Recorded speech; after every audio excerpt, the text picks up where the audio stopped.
الرحمن علم القرآن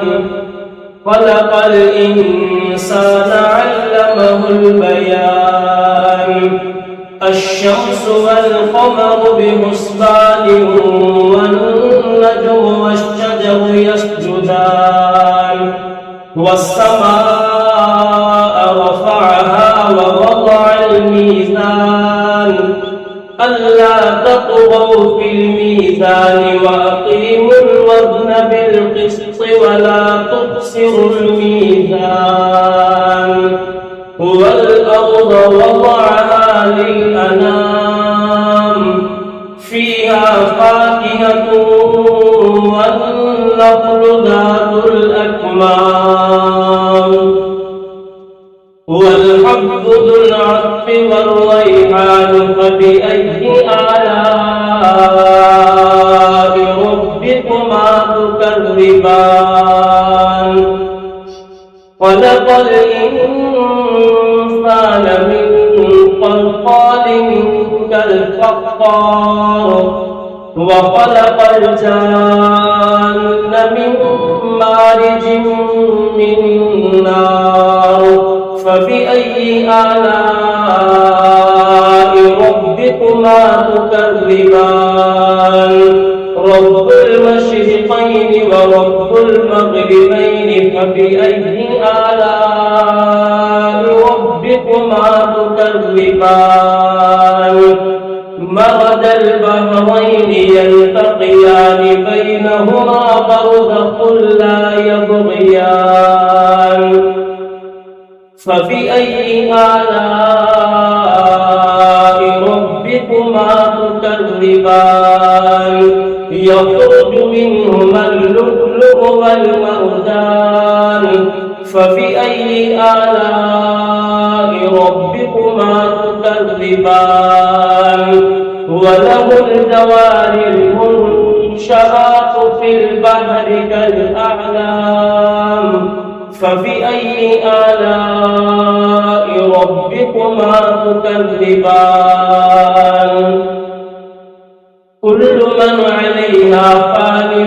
ويبقى وجه ربك ذو الجلال والإكرام فبأي آلاء ربكما تكذبان يسأله من في السماوات والأرض كل يوم هو في شأن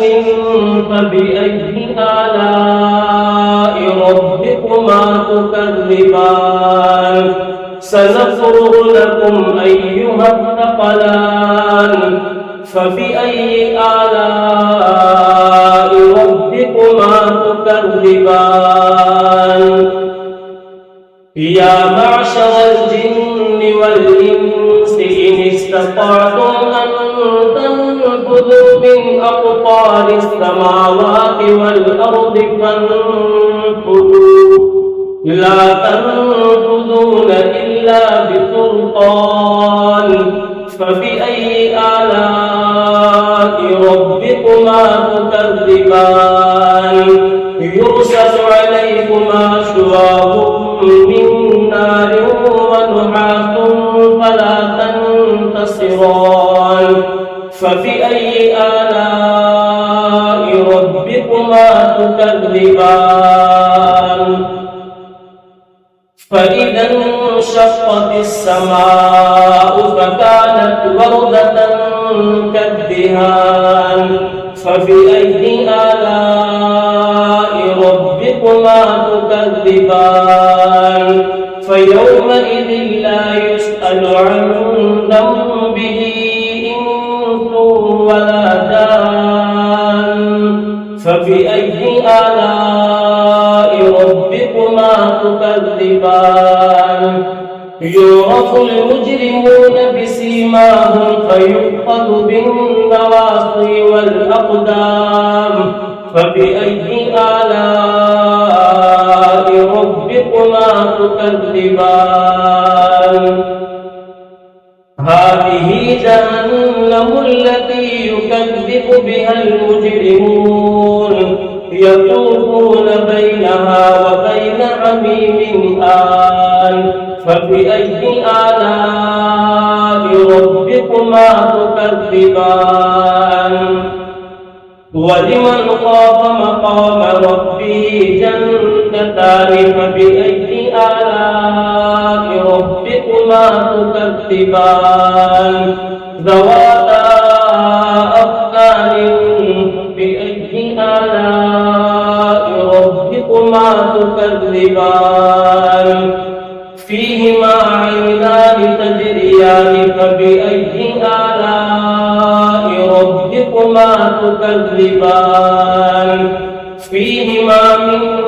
كل فاكهة زوجان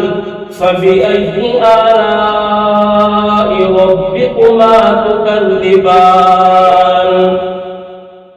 متكئين على فرش بطائنها من استبرق وجنى الجنتين دان فبأي آلاء ربكما تكذبان فيهن قاصرات الطرف لم يطمثهن إنس قبلهم ولا جان فبأي آلاء ربكما تكذبان كأنهن الياقوت والمرجان فبأي آلاء ربكما تكذبان